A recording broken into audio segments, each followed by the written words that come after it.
Bonjour à toutes et à tous et ravi de vous retrouver. Nous allons aujourd'hui répondre à une question que vous me posez très régulièrement, à savoir comment protéger son épargne.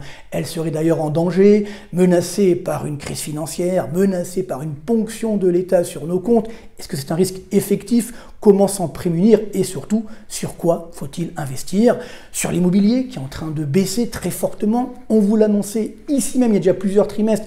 À l'époque, on nous riait au nez. Aujourd'hui, c'est une réalité. Est-ce que ça va durer? Ou alors sur la bourse qui bat de nouveaux records en permanence. On en parlait il y a 15 jours. Est-ce que c'est normal? Est-ce qu'il n'y a pas une bulle? Est-ce que ça va continuer? Là aussi, on va regarder ça dans le détail. L'or qui lui aussi bat des records. Ça aussi, on vous le disait il y a déjà plusieurs trimestres, donc j'espère que vous l'avez fait. Mais l'or aujourd'hui continue de flamber. Est-ce que ça va continuer? Ou encore les crypto-monnaies? C'est vrai, le Bitcoin notamment qui explose les compteurs. Est-ce que c'est normal? Est-ce que ça va durer? Donc, comment protéger notre épargne? C'est la grande question. On se doit d'y répondre, bien sûr. Toujours avec des graphiques réalisés sans trucage. Et puis on terminera comme d'habitude avec une bonne nouvelle. D'ailleurs, une vraie bonne nouvelle, vous verrez tout à l'heure. Pas forcément pour la France, mais au niveau mondial. Alors voilà, je ne vous en dis pas plus, mais on commence tout de suite. J'ai beaucoup de choses à vous dire. Avec donc justement ces prix de l'immobilier qui continuent de baisser. Et là, on vient d'avoir les chiffres officiels de l'INSEE sur la base des notaires, donc des ventes qui ont été effectuées. C'est sur le 4e trimestre. Eh bien, la baisse continue. Regardez bien, sur un an, on a une baisse de 3,9% des prix des logements anciens en France. Alors c'est vrai qu'on avait eu 34% depuis 2016, donc pour l'instant on est loin d'avoir inversé la tendance, ce qui est tout à fait logique, mais je rappelle que, vous voyez, l'immobilier c'est extrêmement volatile. Sur le long terme, c'est sûr que c'est très rentable, ça il n'y a pas de question, donc on est sûr de finalement remporter la mise si on investit sur le long terme, mais néanmoins il peut avoir des soubresauts assez nets, surtout quand on a des augmentations aussi fortes, et donc tenez-vous bien, moins 3,9% sur un an, c'est la plus forte baisse, la plus violente baisse entre guillemets, c'est-à-dire en si peu de temps, depuis le krach de 2008-2009. Donc attention, ça veut dire que ça pourrait évidemment continuer. À l'époque, on avait une baisse de 9%. Et d'ailleurs, si on regarde les prix maintenant de meilleurs agents, donc au mois le mois, sur le début du mois de mars, on voit que la baisse s'aggrave un petit peu partout, notamment dans les villes de plus de 100 000 habitants. On va les voir, on le suit, ce graphique au mois le mois, et c'est vrai que ça ne cesse de s'aggraver. Voilà, Paris, regardez bien, nous sommes à 9 403 € du mètre carré, ça n'arrête pas de baisser, une baisse donc de 13,8% par rapport au plus haut qu'on avait atteint en 2021. Boulogne, ça continue, on est à quasiment moins 16%, moins 16,8% de baisse. Montreuil, quasiment moins 19% de baisse.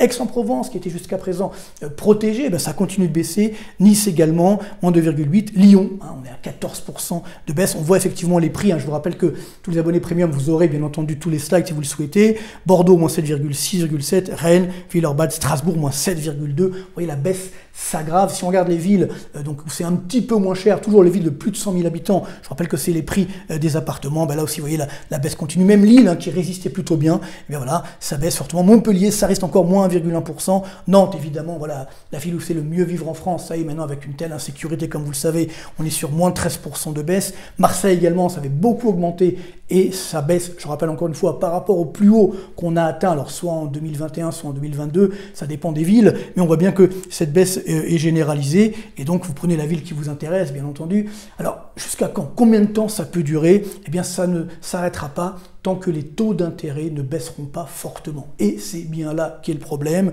Les taux d'intérêt, même s'ils baissent un tout petit peu sur les prêts immobiliers, restent très élevés, notamment parce que les taux des obligations d'État baissent de façon très modérée. On le voit ici, là c'est la corrélation, la courbe rouge, c'est les taux d'intérêt donc des obligations de l'État français à 10 ans. Et la courbe bleue, c'est les prix de l'immobilier qu'on vient de voir. Donc on voit bien que la courbe rouge est dans l'échelle inversée. Donc quand la courbe rouge monte, ça veut dire que les taux d'intérêt baissent. Et vous voyez que ça alimente évidemment la hausse des cours de l'immobilier. Là, évidemment, c'est ce qui nous avait permis d'annoncer la baisse des prix de l'immobilier très vite. La hausse des taux d'intérêt, donc la courbe rouge baisse, ça veut dire que ça annonce évidemment une très forte baisse des prix des logements.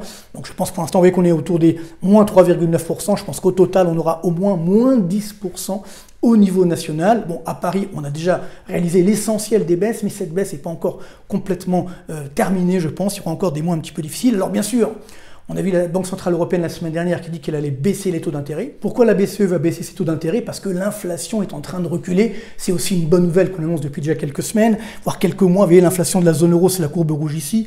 On était monté à quasiment 11%. Là, on est maintenant à 2,6%. Donc, c'est quasiment l'objectif d'inflation de la Banque Centrale Européenne, qui est, je vous le rappelle, à 2%. On va certainement les atteindre dans les prochains mois, parce qu'il y a un effet de base. Comme les prix augmentent moins vite qu'il y a un an, mécaniquement, l'inflation baisse. Mais attention, ensuite, l'inflation pourrait repartir à la hausse. Pourquoi? Parce que, regardez bien, les cours des matières premières sont en train de, eux aussi, augmenter. Voilà, c'est ce qu'on voit ici, l'indice CRB, c'est toutes les matières premières confondues dans le monde. On voit bien la hausse, évidemment, depuis 2020, ça fait 204% jusqu'en début 2022. Après, moins 23% de baisse. Et regardez, depuis, ça se stabilise. Et même depuis le début 2024, c'est en train d'augmenter. Donc, attention, il ne faut pas enterrer l'inflation trop vite.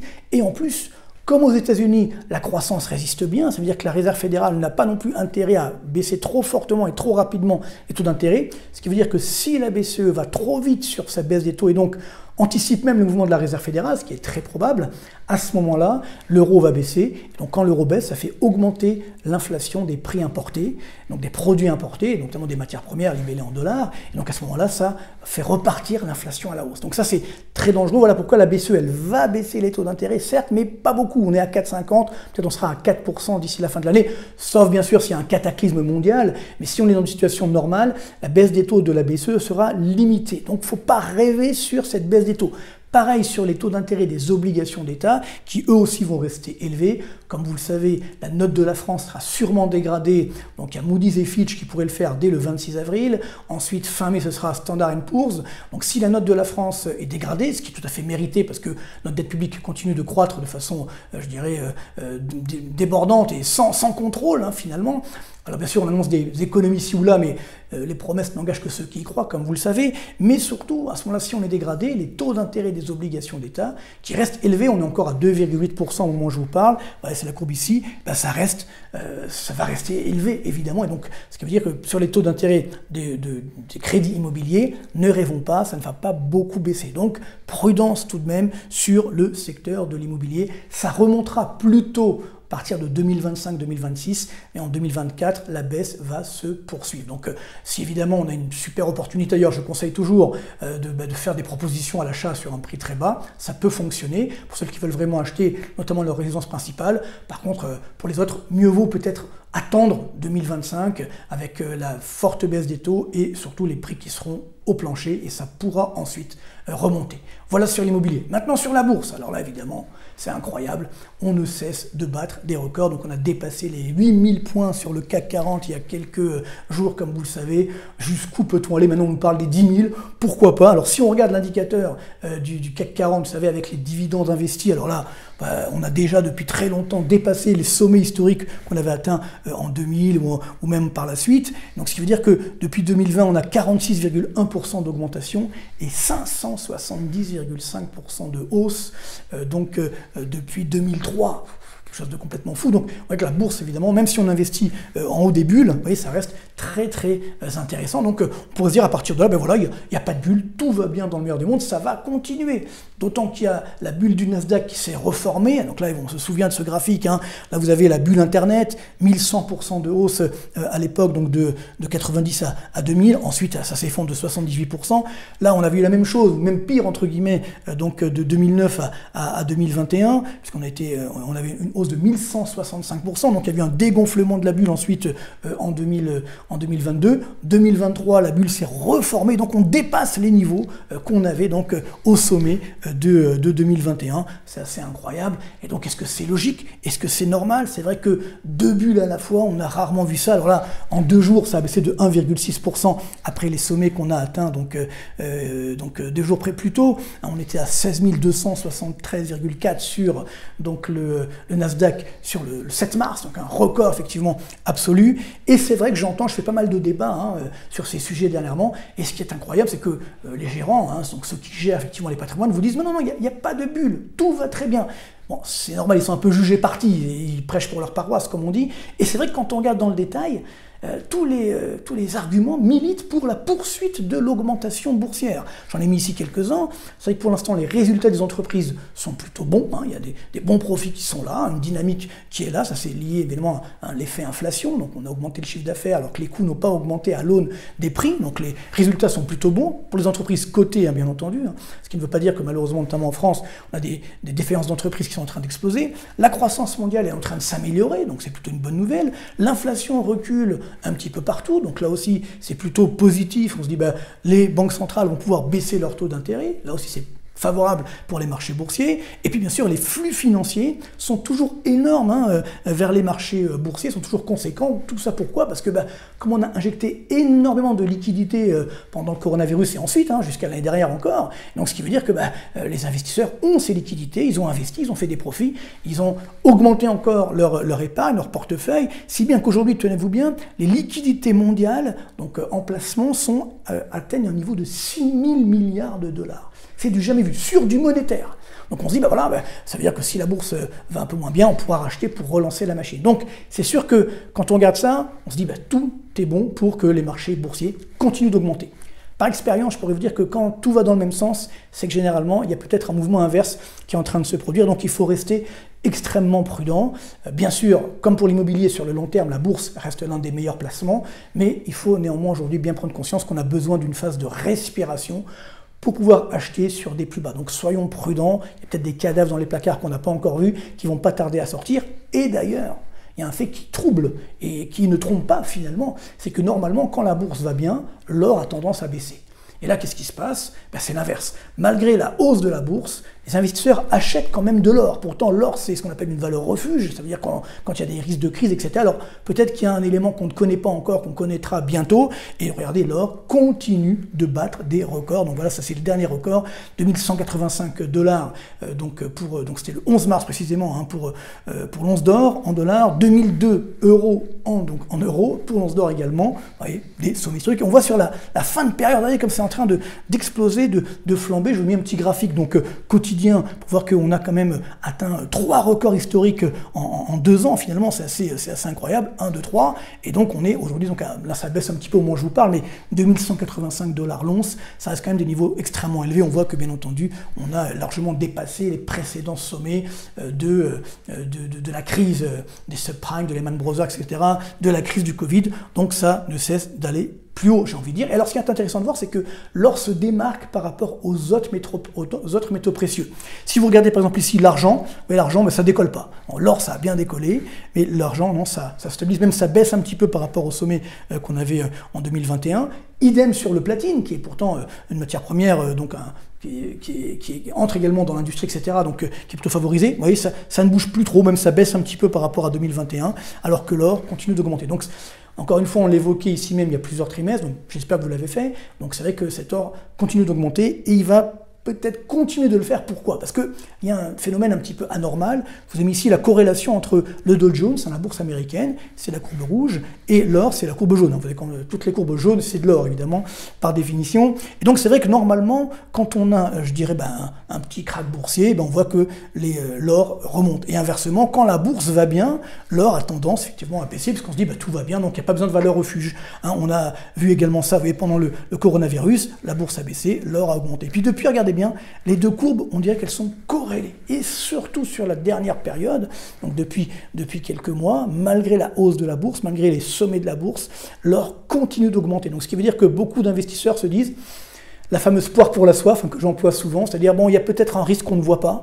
Et donc c'est que la bourse monte un petit peu, mais disons-le, un petit peu dans le vide, même si on a envie de se forcer à croire que c'est normal, mais néanmoins, on a besoin d'une protection. Alors c'est sûr que les banques centrales également, notamment en Chine, convertissent leur réserve de change en or, donc ça aussi c'est pas forcément un bon signe, donc ce qui fait également monter les cours de l'or, mais néanmoins, autre élément bizarre, c'est que l'inflation baisse. Vous voyez que quand l'inflation monte, c'est l'inflation américaine, la courbe rouge, normalement l'or, effectivement, a tendance à monter, ce qui est logique. Par contre, quand l'inflation baisse, l'or devrait baisser. Là non, ça continue d'augmenter. Pourtant, si l'inflation baisse, ça veut dire qu'il n'y a plus de risque de trop forte inflation, que les banques centrales vont baisser leurs taux. Pourquoi l'or continue d'augmenter? Donc je pense que il y a certainement une crise qu'on ne voit pas. Certains ont des informations qu'on n'a pas forcément, mais donc on doit conserver cette protection, effectivement, sur l'or. C'est ce qu'on a fait déjà depuis pas mal de mois et de trimestres, hein, ici même. Si on peut avoir de l'or physique, c'est mieux. Hein. Enfin, encore faut-il pouvoir le stocker, puis c'est toujours sympa d'avoir des petits lingots, des petits lingotins. Mais c'est vrai que l'or doit rester, effectivement, dans nos portefeuilles, même si c'est toujours très très cher. Alors, on va terminer, bien sûr, avec les crypto-monnaies. Alors, évidemment, je fais toujours mon mea culpa parce que j'ai toujours été honnête de ce point de vue-là. J'ai toujours dit c'est extrêmement dangereux. Peut-être qu'un jour, ça sera, je dirais, légiféré par les institutions. Ça n'a pas été, donc évidemment, le Bitcoin. Voilà, nouveau record le 11 mars, 72 368 $. Que dire? Voilà, bon ben, j'espère que vous l'avez acheté. C'est vrai que je ne voulais pas conseiller parce que globalement, moi je ne peux conseiller que ce que je maîtrise globalement sur effectivement les fondamentaux économiques. Et là, c'est surtout une logique de flux hein, qui est là. Comment c'est que le Bitcoin est limité en quantité? Bon, l'offre et la demande, mécaniquement, ça le fait augmenter. Mais je ne peux pas vous donner un prix. Quel est le juste prix du Bitcoin? En ce qui me concerne, je ne peux pas le faire. Peut-être certains peuvent le faire, mais moi je suis honnête avec vous, je ne peux pas le faire. Donc, sachant que c'est vrai que le fait d'introduire le Bitcoin dans les ETF, donc de grandes institutions américaines notamment, ça permet évidemment de le faire monter encore une fois, mais prudence. D'ailleurs, regardez, si vous prenez d'autres crypto-monnaies, par exemple l'Ethereum, c'est vrai que ça a augmenté, hein, bien augmenté, mais regardez cette ligne droite, c'est assez impressionnant, mais on n'a pas encore atteint les sommets de novembre 2021. Pareil sur le XRP, alors là, oui, on est même sur une baisse de 61% par rapport au sommet de 2021. Donc, vous voyez que c'est vraiment le Bitcoin, hein, peut-être un petit peu l'Ethereum, qui est aujourd'hui fonctionne très très bien. Est-ce que ça va durer? Je vais être très honnête avec vous, on ne le sait pas. Donc c'est un coup de poker, ça peut évidemment continue de flamber, mais c'est risqué, c'est dangereux. Donc c'est pourquoi je maintiens ma prudence, même si effectivement, si vous avez envie de vous faire plaisir, de prendre du risque, j'ai souvent dit ça, c'est une sorte de billet de loto. Bah, si ça marche, ça marche pas, c'est pas grave. Mais bon, globalement, à ces niveaux-là, il faut quand même rester prudent. On l'a bien vu hein, sur la courbe précédente, je reviens un petit peu en arrière, où on voit qu'on a effectivement eu cette très très forte volatilité. Hein, quand on a des sommets, généralement il y a des phases de respiration avant que ça reparte peut-être ensuite à la hausse. Donc soyez là aussi quand même prudents, c'est un investissement risqué. Je termine bien sûr avec les devises, hein, pour l'instant les vraies devises entre guillemets, et c'est vrai que l'euro repart un petit peu à l'hausse, on est à 1,09 $ pour un euro, c'est un petit peu anormal avec la récession qui est chez nous, l'inflation qui est en train de baisser, la BCE qui veut baisser les taux d'intérêt, donc ça ne va pas forcément durer. D'ailleurs, si on voit par rapport au franc suisse, eh bien l'euro reste toujours sous la parité, il reste toujours très faible, donc le franc suisse aussi joue son rôle de valeur refuge. Donc, pour conclure, que doit-on faire pour protéger son épargne? D'abord, comme vous l'avez compris, il faut rester extrêmement prudent, adopter une stratégie de long terme, donc prudence sur les marchés boursiers, à moins que vous n'ayez de l'épargne bloquée sur 5 ou 8 ans, donc à ce moment-là, on peut quand même y aller malgré tout en prenant des bonnes entreprises qui sont solides. Bien sûr, les dettes publiques, il faut toujours les délaisser, les obligations d'État, les taux vont peut-être encore un petit peu augmenter, donc soyons néanmoins prudents. C'est vrai qu'on a des fonds euros qui ont un bon rendement, entre guillemets, mais attention, si on achète des obligations en direct, soit on les garde jusqu'à leur terme, et là, il n'y a pas de problème. Sinon, si on doit les revendre en avant, d'ici là, si les taux d'intérêt des obligations augmentent encore à cause d'une crise de la zone euro, par exemple, à ce moment-là, eh bien, les cours des obligations vont baisser. Donc, soyez prudents. Ben, moi, je vous conseille également de garder un petit peu de cash. Hein, c'est d'ailleurs ce que font beaucoup d'investisseurs à travers le monde. Même Warren Buffett le fait en ce moment. Il est en train de vendre beaucoup d'actions et se met en cash. C'est assez incroyable. Et d'ailleurs, le cash n'est pas trop mal rémunéré. On peut avoir des rémunérations assez sympathiques aujourd'hui. Il faut faire jouer la concurrence entre les banques, notamment certaines banques en ligne. Sur l'euro, évidemment, moi, je continue de maintenir ma position donc, sur le dollar. Le dollar va repartir à la hausse. Pareil, le franc suisse, c'est une valeur refuge, donc il faut également en garder. L'immobilier français, on l'a évoqué, ça remontera, mais pas avant 2025. Donc pour l'instant, la baisse va se poursuivre et on la vivra ensemble, on la commentera évidemment ensemble, donc soyons quand même prudents. Bien sûr, l'or, vous l'avez compris, il faut le conserver. Moi, j'en mets toujours 15% dans mon portefeuille. Certains veulent en mettre plus, pourquoi pas. On ne sait jamais, parce que si demain l'économie mondiale redevient florissante, bon, si on met plus que 15%, l'or pourrait un petit peu baisser. Mais c'est une protection, encore une fois, contre les affres, je dirais, de la vie, contre les dangers géopolitiques. Il y en a de plus en plus, malheureusement. Le Bitcoin, les crypto-monnaies, alors surtout Bitcoin, j'ai envie de dire, voire Ethereum, les autres, soyez quand même très très prudents, et ça reste un placement extrêmement volatile. Puis j'ai envie de dire, voilà, Carpe diem, il faut profiter, parce que c'est vrai que, alors on me dit, est-ce que l'État va ponctionner sur les comptes bancaires? Alors j'ai fait ma petite enquête, ce n'est pas encore vraiment le cas. Par contre, c'est clair que l'État français a besoin d'argent. Donc moi, ma crainte, c'est qu'il augmente encore l'imposition sur les produits d'épargne, sur le patrimoine. D'ailleurs, c'est une recommandation du FMI. Donc ça, c'est le grand danger que nous avons. Donc ça veut dire que, voilà, ne pas avoir forcément trop d'épargne. Il faut carpe diem, profitons tant qu'on peut le faire. C'est toujours une stratégie de vie, d'optimisme. D'ailleurs, il faut bien sûr garder une protection pour l'avenir, une épargne de précaution. Mais encore une fois, quand on voit l'inflation qui a augmenté, ce qui est pris n'est plus à prendre. Donc c'est pourquoi aujourd'hui, je n'espère pas, sauf évidemment cataclysme, que l'État va ponctionner dans les comptes bancaires. Par contre, il va certainement augmenter la fiscalité. Donc là, évidemment, ça reviendra un petit peu au même, si vous voulez, mais ça ne sera pas une ponction directe, sinon ça serait évidemment une révolution. Si jamais, évidemment, ça change, je vous avertirai, comme d'habitude, dès que j'ai l'information, mais c'est sûr qu'à moyen terme, les impôts risquent d'augmenter sur l'épargne et le patrimoine. Donc la bonne nouvelle, c'est que normalement, c'est pas rétroactif. Donc par exemple, sur l'assurance vie, ce qu'on a acheté aujourd'hui, normalement, ne pourra pas augmenter la fiscalité. Mais bon, on ne sait jamais, donc avec nos dirigeants qui sont très très forts sur la fiscalité. Donc voilà, je termine bien sûr avec la bonne nouvelle. Donc ça vient de sortir, c'est l'indicateur des directeurs d'achat, donc composite, tout secteur confondu au niveau mondial. Regardez bien, on est sur un niveau donc de 52,1, plus haut depuis juin 2023. Donc ça veut dire que la croissance mondiale revient progressivement vers 3%. Donc ça, c'est la bonne nouvelle du jour quand même. Le seul problème, le seul petit bémol, c'est que on voit dans le détail, bon, c'est toujours l'Inde qui est devant tout le monde, le Brésil qui redémarre, même l'Espagne, le Royaume-Uni, les États-Unis, ça résiste un peu, la Russie également, la Chine aussi, donc le monde 52,1, puis après, on a les pays qui souffrent, et malheureusement, la zone euro, la France, le Canada, nos amis du Canada qui nous écoutent, je vous en remercie, et l'Allemagne qui est donc la lanterne rouge de la croissance mondiale. Donc vous voyez qu'on est sous les 50, donc pour l'instant, on est toujours en phase de récession pour la zone euro, la France, le Canada et l'Allemagne. Donc une bonne nouvelle relative, mais encore une fois, voilà ce qu'on pouvait dire aujourd'hui pour répondre à cette question. Je vous remercie d'ailleurs de me poser toutes vos questions, je suis là pour répondre à toutes ces questions, et bientôt d'ailleurs je ferai une vidéo spéciale pour toutes les questions qui seront posées, notamment par les abonnés premium, donc n'hésitez pas à me poser vos questions. Merci pour vos likes, donc continuez à mettre des pouces vers le haut, c'est vraiment formidable. Pour vous abonner, abonner premium également, donc c'est soit rejoindre, soit souscription, et vous aurez évidemment tous les slides que je vous enverrai par mail. Donc ceux qui m'ont pas encore envoyé leur mail, faites-le pour que je puisse évidemment ensuite vous renvoyer ces slides, donc pour les abonnés premium.